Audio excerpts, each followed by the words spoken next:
سر Ethiopia میں جب اتنے غریب بچے پیدا ہوتے ہیں اور وہ بھوک کی وجہ سے فوت ہو جاتے ہیں، کیا ان بچوں کی پیدائش اور ان کا بعد کا جو ابھی آپ نے بات کی تھی کہ اللہ تعالیٰ پتہ یہ آپ پھر وہی محدود سوچ رہے ہیں جی، آپ یہ کیوں نہیں دیکھتے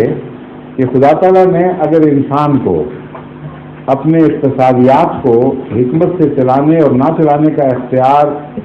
دے دیا تو کیا وہ غلطیوں کو ذمہ دار نہیں؟ اور اگر خدا نے یہ تاکید کر دی کہ باوجود ان غلطیوں کے بھوکوں کو تم نے کھانا کھلانا ہے اور دنیا میں اتنی خوراک موجود ہے ہمیشہ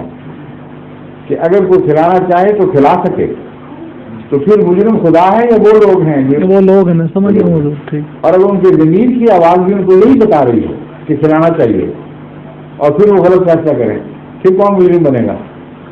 اب یورپ میں جب یہ ایتھوپیا اور سوڈان وغیرہ میں بھوکے مر رہے تھے، میں نے کھل کے کانفرنسز میں سوال و جواب کی مجالس میں بیانات میں یہ بات کہی کہ تم لوگ مجرم ہو، کیونکہ 5 سال پہلے انہوں نے پیشگوئی کی تھی یونائٹڈ نیشنز کے ایکسپرٹس نے کہ یہ قحط آنے والا ہے، اور امریکہ اس لیے مدد نہیں کر رہا تھا ابیسینیا کی، حبشہ کی، کہ امریکہ سمجھتا تھا کہ یہ کمیونسٹ حکومت ہے،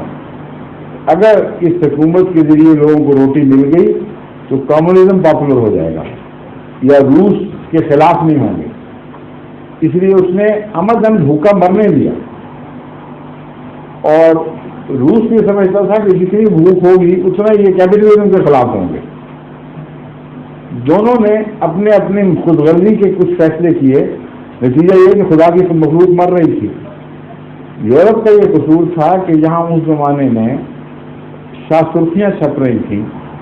کہ گوشت کے، انڈوں کے اور مکھن کے پہاڑ بن گئے ہیں جو حکومت اپنے قانون کے مطابق پروڈیوسر سے خریدنے پر مجبور ہے،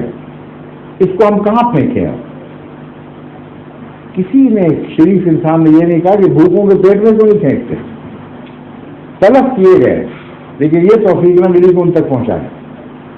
تو انسان کے جرائم ہیں جو انسان کو دکھ دیتے ہیں،